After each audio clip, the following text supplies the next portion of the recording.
ঘুম থেকে জেগে উঠছে হাইওয়ের রাস্তাগুলো।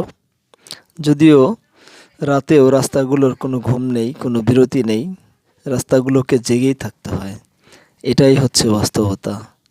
খুব সকালবেলায় নিস্তব্ধ হাইওয়ে, মাঝে মাঝে দু একটি যানবাহন চলাচল করছে। আমি খুব সকালবেলায় এই হাইওয়ের পাশ দিয়ে হেঁটে হেঁটে যাচ্ছিলাম।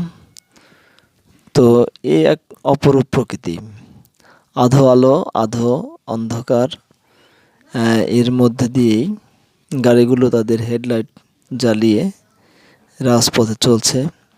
এর মধ্যে কেউ কেউ তাদের নিজের কাজের জন্য বের হয়েছেন, কারো নিজের প্রয়োজনে বের হয়েছেন, কেউ বা সকালবেলা শরীর ব্যায়াম করার জন্য বের হয়েছেন। কিন্তু প্রকৃতি ঠিক ঠায় দাঁড়িয়ে আছে। রাতের অন্ধকার কেটে যাচ্ছে, নতুন একটি সকাল অপেক্ষা করছে এবং এই নতুন সকালটি কারো জীবনে বয়ে আনবে অপার আনন্দ এবং কারো জীবনে বিষাদের ছায়া। এটাই বাস্তবতা।